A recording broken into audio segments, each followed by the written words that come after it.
आप बोलते हैं मैं मल्लाह का बेटा हूँ, अत्यंत पिछड़ी जाति से आता हूँ, मेरे साथ विश्वासघात हुआ है, मैं महागठबंधन से अपने रिश्ते तोड़ रहा हूँ और आप एनडीए में चले जाते हैं।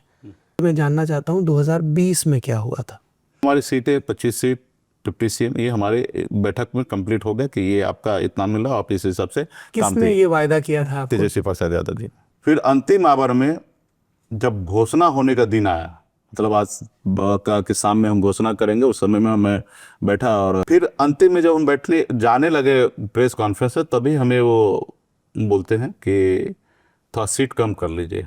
कौन बोलता है? तेजस्वी जी और उनके साथ जो लोग भी है वो लोग। तो हमने बोला कि ऐसे कैसे सीट कम कर ले भाई, सीट तो पहले से बात हो गया तो सीट तो कम नहीं होगा, तो कुछ हमारे सिंबल पे लगा लीजिए। बोला नहीं, ये सब पॉसिबल नहीं है, जो बात हो गया उसी पे होगा। तो नहीं, मतलब नहीं, कुछ नहीं हो सकता है, अभी जो पहले हो गया वही। तभी थोड़ा ऐसा करते ना, रात को बैठ के बात कर लीजिए। मतलब ठीक है, बैठ के बात कर लीजिए, तो नंबर नहीं बोल पाएंगे, नहीं बोलेंगे।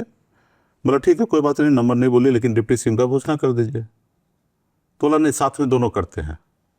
और मुझे शंका था, तो जब ये हुआ तो हमें लगा कि ये सही नहीं है और ये शायद हो सकता है क्या ये दिक्कत होगा। तो फिर हम पीसी में बैठे और हमें ये तो पहले से अंदाजा था कि ये ऐसा होना है। और फिर मैंने वहाँ से लड़कर मैं गठबंधन से बाहर निकल गया।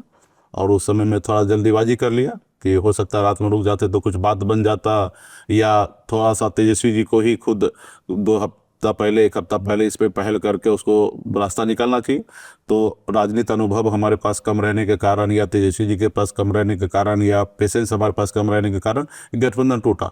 और फिर मैं निकल के नेक्स्ट डे हमने सब जगह सीट लड़ने का निर्णय ले लिया कि हम बिहार में लड़ेंगे। उतने में दिल्ली से आया कि भाई साथ में आइए, लेकिन उस समय मेरे दिमाग पे एक ही गुस्सा था कि तेजस्वी जी ने हमारे साथ चीटिंग की है और हमें उनको हराना है। तो इसलिए हम विचार और ये सारी चीज़ें नहीं सोचते हुए हमने एनडीए में आ गए।